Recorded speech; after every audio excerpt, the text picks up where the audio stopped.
इस कार्यक्रम के संचालनकर्ता मैं झारखंड के कर्मचारी तिग्रांत कुमार सिंह जी, इस कार्यक्रम में आपके मंच पर विराजमान झारखंड विधानसभा के प्रखर वक्ता, कर्मचारियों की आवाज देने में स्वर से स्वर मिलाने वाले मेरे साथी, समाजवादी नेता, गरीबों की मसीहा मैं विनोद कुमार सिंह जी, जो भगोदर साथी हैं, आज इस कार्यक्रम में मंच पर विराजमान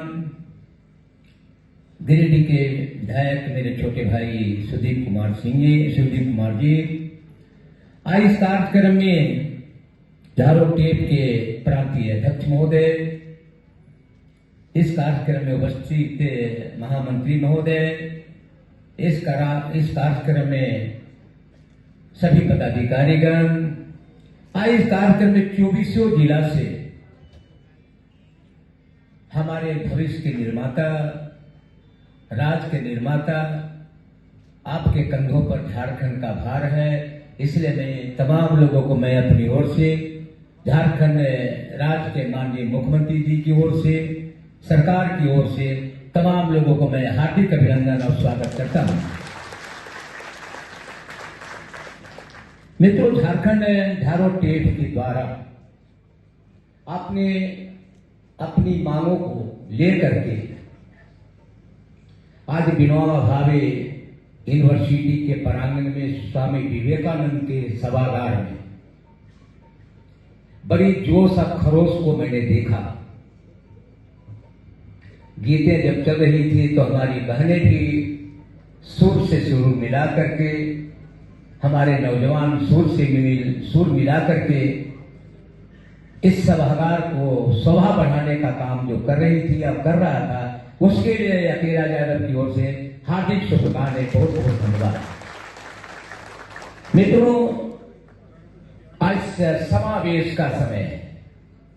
पहले तो कभी कर्मचारी अलग अलग संवाद करते थे, शिक्षकगण अलग अलग से करते थे, लेकिन आज सौभाग्य मिला है कि सभी को समावेश के माध्यम से है।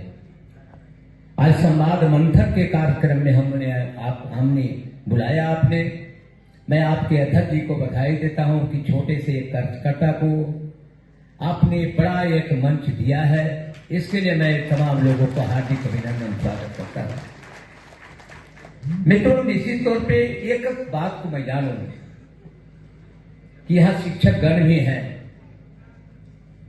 हमारे बीच में, इस पंडाल में शिक्षक गण हैं जो देश के निर्माण करता है, देश के नौजवानों का भविष्य का निर्माण करता है। और शायद लगता है कि इस व्यक्ति के लिए मैंने कई बार अपने विधानसभा में उठाया बातें कि यदि जो देश में नौजवानों को निर्माण करना है, यदि देश के उन्नति के रास्ते पर ले जाना है, तो हम उन टीचर को जिन्होंने टीचर बनने की ख्वाहिश रखता हो, और जब तक टीचर बनने का ख्वाहिश से टॉप लेवल के स्टूडेंट नहीं रखेंगे तो शायद लगता है कि देश का निर्माण अधूरा रहेगा। इसलिए मैंने कई बार विधानसभा में हमने अपनी बातों को रखा कि यदि जो टीचर की मांगे होती हैं,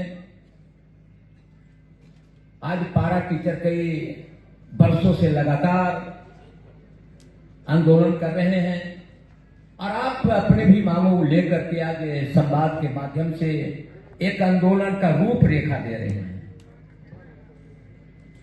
मैंने टीचर के मांगों को मैंने समर्थन किया और मैंने कहा कि जहां समाजवाद था, दुनिया में बहुत सारे देशों में समाजवाद नहीं था, आज बचा हुआ सिर्फ चाइना है।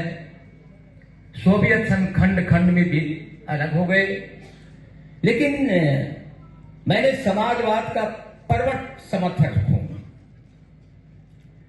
और जब तक हमारे देश में समाजवाद नहीं आएगा, तब तक लगता है कि अंतिम व्यक्ति के घर में दीपक नहीं जलेगा। इसलिए मुझे चिंता होता है और मैं कहता हूं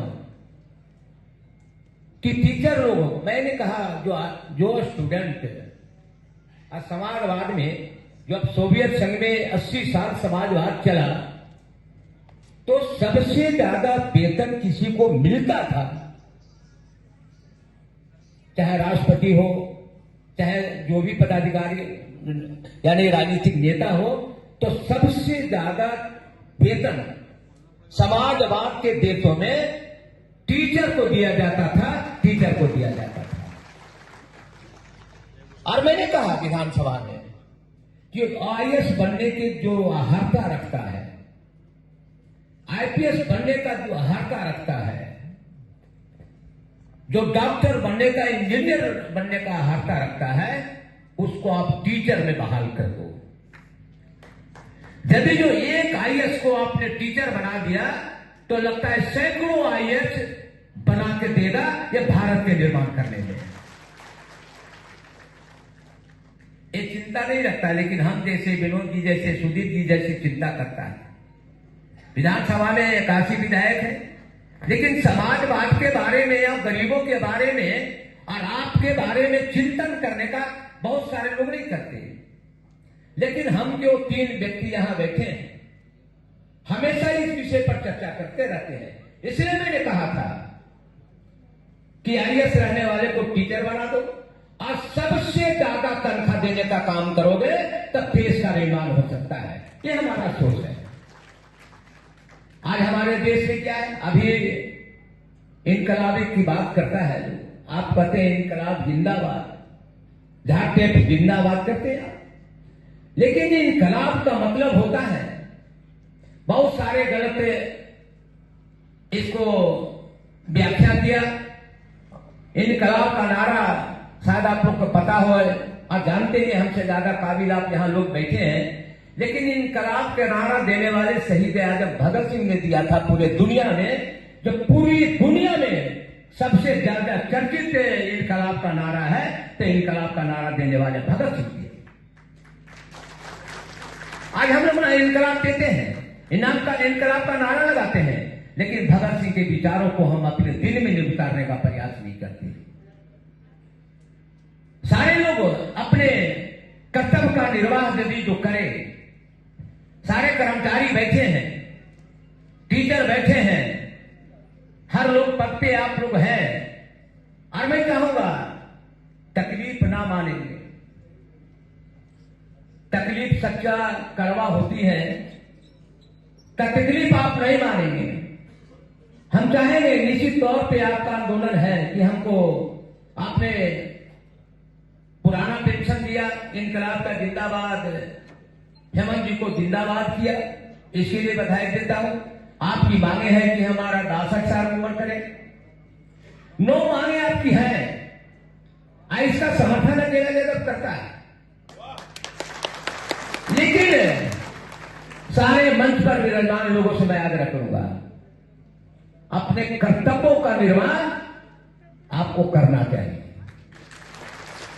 जैसे मैं एक उदाहरण दे रहा हूं, हमारे देश के प्रधानमंत्री जब बनारस में गंगा आरती कर रहे थे, हमारे देश के प्रधानमंत्री गंगा आरती कर रहे थे, उस समय जापान के भी प्रधानमंत्री आए थे। जब 2.5 घंटे जब आरती उन्होंने किया भारत के प्रधानमंत्री जी ने, और तब जापान के प्रधानमंत्री के पास आए तो कहे कि मोदी जी आप यहां बुलेट ट्रेन की क्या जरूरत है,